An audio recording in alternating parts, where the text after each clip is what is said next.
मैंने उसे पहली बार कॉलेज में देखा था। वह मेरी क्लासमेट थी और मैंने सोचा था कि वह सबसे सुंदर लड़की है जिसे मैंने कभी देखा है।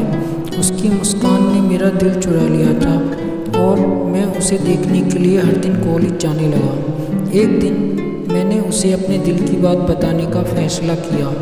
मैंने सोचा था कि अगर वह मुझे ठुकरा देगी तो मैं कम से कम यह जान पाऊंगा कि मैंने अपने दिल की सुनी। मैंने उसे कॉलेज के ग्राउंड में मिला और मैंने उसे अपने दिल की बात बताई। वह मुस्कुराई और बोली, मैं भी तुमसे प्यार करती हूँ। हमारी प्रेम कहानी शुरू हो गई थी। हम हर दिन एक दूसरे से मिलते और हमारा प्यार दिन ब दिन बढ़ता जा रहा था। लेकिन हमारी खुशी ज़्यादा दिनों तक नहीं टिकी। मेरे माता पिता ने मुझे उसके साथ रिश्ता तोड़ने के लिए कहा क्योंकि वह हमारे समाज से नहीं थी। मैंने उन्हें समझाने की कोशिश की लेकिन वे नहीं माने। मैंने उसे भी इस बारे में बताया और हमने सोचा कि हम एक दूसरे के लिए लड़ेंगे। लेकिन तभी एक दुर्घटना हो गई और मेरी ज़िंदगी हमेशा के लिए बदल गई। दुर्घटना के बाद मैं कोमा में चला गया था। जब मैंने आंखें खोली तो मैंने देखा कि वह मेरे पास बैठी हुई है। वह रो रही थी और मैंने उसे समझाने की कोशिश की कि मैं ठीक हूँ। लेकिन जब मैंने अपने शरीर को हिलाने की कोशिश की तो मुझे एहसास हुआ कि मैं अपने शरीर को नहीं हिला पा रहा हूँ। मैं पैरालाइज्ड था। वह मेरे पास रोज आती थी और मैंने देखा कि वह मुझसे उतना ही प्यार करती है जितना कि पहले। लेकिन मैंने सोचा कि मैं उसे खुश नहीं रख पाऊँगा और मैंने उसे छोड़ने के लिए कहा, लेकिन उसने मना कर दिया। वह बोली, मैं तुम्हारे साथ हूँ चाहे जो भी हो।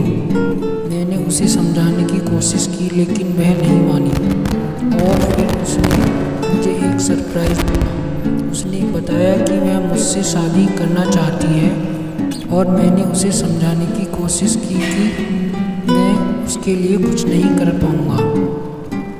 लेकिन उसने कहा, मैं तुम्हारे साथ हूँ और मैं तुम्हारी देखभाल करूँगी। मैंने उसे देखा और मैंने महसूस किया कि वह सच में मुझसे प्यार करती है और मैंने सोचा कि मैं उसे खुश रखने के लिए कुछ भी कर सकता हूँ। तो मैंने शादी कर ली और वह मेरी देखभाल करने लगी।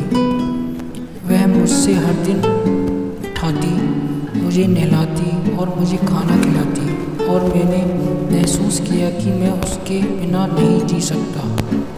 लेकिन फिर एक दिन उसने मुझे बताया कि वह बीमार है। वह कैंसर से पीड़ित थी और डॉक्टरों ने कहा था कि उसके पास ज़्यादा समय नहीं है। मैंने उसे समझाने की कोशिश की कि मैं उसके साथ हूँ और मैं उसे नहीं छोड़ूंगा। लेकिन वह मुस्कुराई और बोली, मैं तुम्हारे लिए खुश हूँ क्योंकि तुम मुझे प्यार करते हो। और फिर वह चली गई। मैं अकेला रह गया था और मैंने महसूस किया कि मैं उसके बिना नहीं जी सकता। लेकिन फिर मुझे याद आया कि उसने मुझसे एक पत्र छोड़ा था जिसमें उसने लिखा था कि वह मुझे हमेशा प्यार करेगी और मुझे खुश रहने के लिए कहा था। मैंने उस पत्र को पढ़ा और मैंने महसूस किया कि वह सही थी। मैं उसके बिना नहीं जी सकता लेकिन मैं उसकी याद में भी जी सकता हूँ। मैंने उसकी याद में एक फाउंडेशन बनाई जिसमें मैंने कैंसर से पीड़ित लोगों की मदद करने का फैसला किया और मैंने महसूस किया कि वह मुझे हमेशा प्रेरित करेगी।